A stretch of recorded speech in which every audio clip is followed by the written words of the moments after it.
Hey my beautiful people out there. तो एक हफ्ते के डिजिटल उपवास के बाद मैं आई हूँ एक अमेजिंग रेसिपी के साथ आप सबके लिए। आज हम बनाने वाले हैं एक बूस्टिंग रेसिपी जो कि आपने जो भी तला फला या बहुत सारी मिठाइयाँ खाई है ना, उन सबको कवर कर देगा।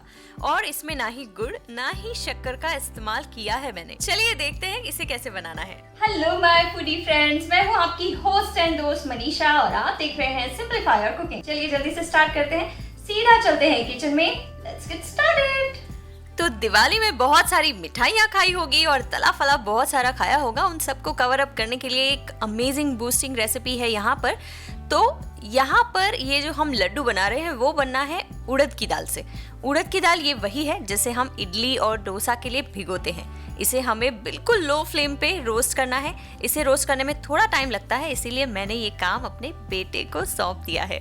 तो बैठ के वो आराम से इसे धीरे धीरे रोस्ट करता रहेगा। तो इसी तरीके से आपको बिल्कुल लो फ्लेम पे इसे रोस्ट करना है तब तक जब तक कि इसका कलर जो है बिल्कुल ही चेंज ना हो जाए। अब इसे हम एक बर्तन में अलग से निकाल लेंगे। आप देखिए इसका कलर बिल्कुल ब्राउन हो चुका है। दाल अगर कच्ची रह गई तो लड्डू खाने में अच्छे नहीं लगेंगे। अब यहाँ पर हमें इसे ठंडा करना है, तो हम इसे एक बड़ी सी परात में निकाल के साइड में रख देते हैं। इसे इस तरीके से हाथों से फैला लेते हैं ताकि ये जल्दी से ठंडी हो जाए। चलिए देखते हैं आगे क्या करना है। अब यहाँ पर मैंने लिया है खसखस। तो 1 किलो मैंने उड़द की दाल ली है, उसके अकॉर्डिंग मैं आपको आगे इंग्रेडिएंट्स के मात्रा जो है वो बताती जाऊंगी। यहाँ पर लगभग 200 ग्राम से थोड़ी सी ज़्यादा, यानी लगभग आप 250 ग्राम या फिर 250 ग्राम के करीब खसखस के दाने ले सकते हैं। खसखस को थोड़ा सा रोस्ट करना ज़रूरी होता है क्योंकि अभी बारिश का सीज़न जस्ट गया है और अब सर्दियों का सीज़न आया है। तो जो भी इंग्रेडिएंट्स आप यूज़ करें जिसे पीसना हो तो उन्हें या तो थोड़ी सी धूप लगा दें या फिर थोड़ा सा रोस्ट कर लीजिए। हमारे खसखस के दाने रोस्ट होके रेडी हो चुके हैं। ध्यान रखिए इन्हें रोस्ट करते समय इनका कलर चेंज नहीं होना चाहिए। बारी आती है बादाम की। तो बादाम यहाँ पर हमने लगभग 200 ग्राम ली है। 200 ग्राम बादाम को भी अच्छे से रोस्ट करना है।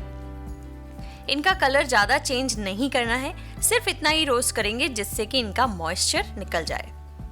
तो खसखस और बादाम रोस्ट हो चुके हैं। अब हम यहाँ पर रोस्ट करेंगे नारियल। यहाँ पर सूखा नारियल लिया है मैंने और उसको इस तरीके से पतली पतली स्ट्राइप्स में कट कर लिया है ताकि ये जल्दी से और अच्छे से रोस्ट हो जाए। तो इसे हल्का सा रोस्ट करना है, बहुत ज़्यादा नहीं करना है। ये देखिए यहाँ पर लगभग 2 से 3 मिनट के लिए मैंने इसे रोस्ट किया था और ये बहुत अच्छे से रोस्ट हो चुका है। ये लड्डू आपको सिर्फ और सिर्फ दिन में एक बार ही खाना होता है और इसे खाने का एक अलग ही तरीका है जो मैं आपको वीडियो में आगे बताऊंगी। तो इन तीनों चीज़ों को एक साथ मिक्स करके एक ही प्लेट में रखते हैं और इन्हें ठंडा होने देते हैं। अब यहाँ पर हमने लिए हैं लगभग 200 ग्राम जितने मखाने। मखानों को भी अच्छे से रोस्ट करना है और इन्हें इतना ही रोस्ट करना है कि ये अच्छे से ग्राइंड हो सके, मॉइस्चर ना हो इसमें, बस इस चीज़ का ध्यान रखिए। अब बारिश अभी अभी गई है तो इसीलिए क्या करना है, आपको इस तरीके से चेक कर लीजिए एक बार कि इसके अंदर कभी कभी इसके अंदर कुछ कीड़े या फिर जाले वगैरह बन जाते हैं, तो वो चेक करना ज़रूरी है।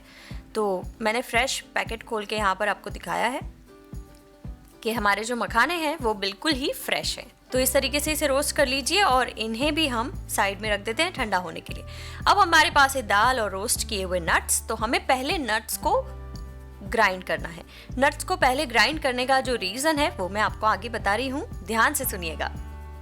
तो यहाँ पर हमें जो है खसखस के दानों को अलग से नहीं पीसना है, क्योंकि अगर आप खसखस के दानों को अलग से पीसेंगे ना तो वो बिल्कुल पिसाएंगे ही नहीं, बिल्कुल उनका जो पाउडर है वो होगा ही नहीं, वो इतने बारीक होते हैं। तो इसीलिए नारियल और बादाम के साथ ही हमें इसे पीसना होगा ताकि ये अच्छे से पिस जाए। अब आपको यहाँ पर दिखा रही हूँ कि इसका टेक्सचर बिल्कुल लड्डू की बाइंडिंग होती है ना, उस टाइप का इसका टेक्सचर बन चुका है। तो इसे हम परात में निकाल लेते हैं। और मैंने इसीलिए पहले आपको बताया कि नट्स आपको पहले इसलिए पीसना है क्योंकि जब नट्स को आप पीसेंगे, जैसे कि कोकोनट है, एलमंड्स है, तो इनमें से एक अपना ऑयल रिलीज होता है और वो ऑयल जो है मिक्सर ग्राइंडर में रह जाएगा अगर आप इसे लास्ट में पीसेंगे। तो अब हम बारी बारी से सभी चीज़ें इसमें पीसेंगे ताकि जो ऑयल है वो भी इसके साथ में आ जाए। अब आप देख सकते हैं कि ग्राइंडर जार में बिल्कुल भी ऑयल नहीं है। तो ये हमारी जो छोटी छोटी टिप्स होती है वो हमारी दादी नानी की होती है। तो ये जो लड्डू हैं वो विंटर्स में अक्सर बनते हैं हमारे घर पे और सालों से बनते हैं। जब से मैं छोटी थी तब से बनते हैं। मेरे मम्मी के यहाँ पे भी बनते हैं, मेरे मदर इन लॉ के यहाँ पे भी बनते हैं। तो ये हमारा एक ट्रेडिशन है जिससे खाना ज़रूरी होता है एवरी ईयर। तो यहाँ पर अब हमने दाल भी पीस ली है। दाल को बिल्कुल हमें वैसा पीसना है जैसे कि दरदरा बेसन होता है, जो हम दरदरा बेसन लड्डू बनाने के लिए इस्तेमाल करते हैं ना, तो ये दाल को भी हमें बिल्कुल वैसा ही पीसना है। इसे बहुत ज़्यादा पाउडर भी नहीं करेंगे और बहुत ज़्यादा मोटा भी नहीं रखेंगे। तो इसे हमने पीस लिया है यहाँ पर, और मैं आपको इसका टेक्सचर दिखा रही हूँ पास से। इसी तरीके से मैंने 2 पार्ट में करके दाल को पीसा था, इसीलिए ये सेकंड पार्ट में यहाँ पर आपको दिखा रही हूँ। तो आप देख सकते हैं कि सारा मिक्सचर हमारा रेडी हो गया है।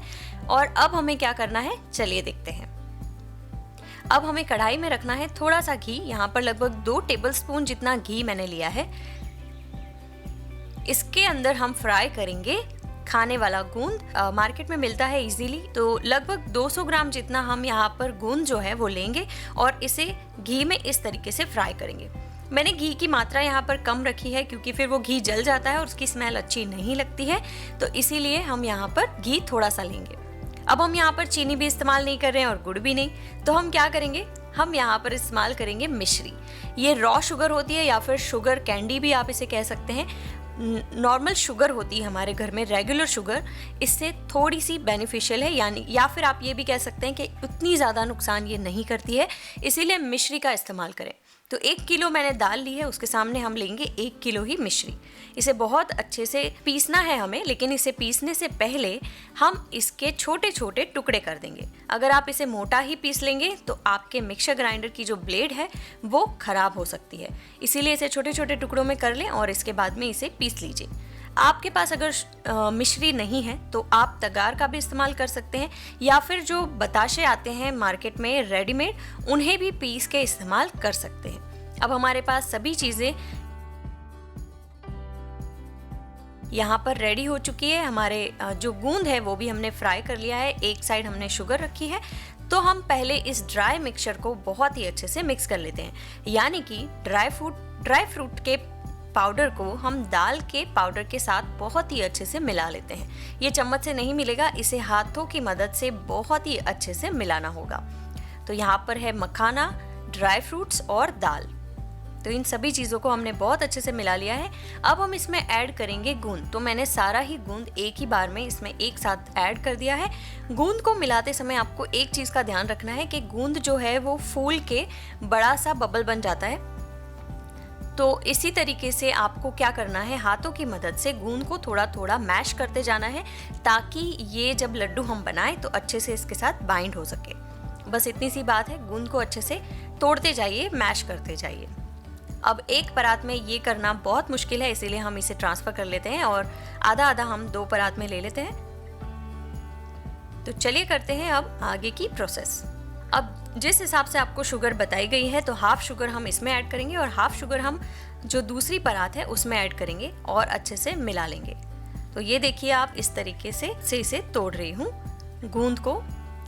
अब इसमें घी कितना ऐड करना है, घी की यहाँ पर कोई भी मात्रा नहीं बता रही हूँ, बस घी उतना ऐड करें जिससे लड्डू अच्छे से बाइंड हो जाए। उसमें आप थोड़ी मात्रा ज़्यादा या थोड़ी कम भी रख सकते हैं अपनी चॉइस के हिसाब से। तो यहाँ पर हमने ऐड कर दिया है घी, और घी को पिघला के लेंगे तो आपको इसकी मात्रा का अंदाज़ा अच्छे से आएगा। अगर आप जमा हुआ घी लेते हैं ना, तो उसकी मात्रा जो है वो प्रॉपर आएगी नहीं समझ में आपको। तो इसीलिए आप अगर इसमें घी को पिघला के लेंगे तो ज़्यादा अच्छा होगा, आपको मेजरमेंट का ध्यान आएगा। अब इसे खाना कैसे है वो मैं बताती हूँ। आप इसे डिनर, ब्रेकफास्ट या फिर लंच किसी भी जगह पे खा सकते हैं, यानी कि किसी भी टाइम पे आप इसे खा सकते हैं, लेकिन आपको साथ में ब्रेकफास्ट, लंच या डिनर जब भी आप इसे खाते हैं, आपको वो चीज़ स्किप करनी होगी। यानी कि अगर आप एक एग्जांपल के तौर पे आप इसे ब्रेकफास्ट की जगह पे खा रहे हैं, तो आपको ब्रेकफास्ट जो भी आप खाते हैं उसे स्किप करना होगा। सिर्फ आप लड्डू खा सकते हैं और उसके साथ में अगर आप 1 कप दूध लेते हैं तो वो आप ले सकते हैं। अगर आप लंच की जगह पे खा रहे हैं तो आप लंच की जगह पे आपको लड्डू खाना है और लंच को स्किप करना है। तो इसी तरीके से आपको डिनर का भी करना है। और अगर आपने लंच या फिर आपने दोनों साथ में किया तो आपको अजीर्ण की शिकायत हो सकती है, अधिकतर ये बोला गया है। इसीलिए बचपन से हमें बताया गया है कि जब भी आप ये खाते हो तो उस हिस्से का जो खाना होता है वो आपको स्किप करना होता है। तो अब यहाँ पर इसे खाने का यही तरीका है। इसे खा के आपको थोड़ी सी नींद आ सकती है, क्योंकि इसमें हमने खसखस मिलाया है, तो नींद आएगी तो बहुत ज़्यादा अच्छा है। अगर पॉसिबल हो तो इसे खा के फिर आप थोड़ा सा आराम कर सकते हैं। तो चलिए मैं मिलती हूँ आपसे कमिंग ट्यूसडे को एज यूजुअल एक चटपटी सी रेसिपी के साथ। तब तक के लिए अपना बहुत ख्याल रखें। Bye bye.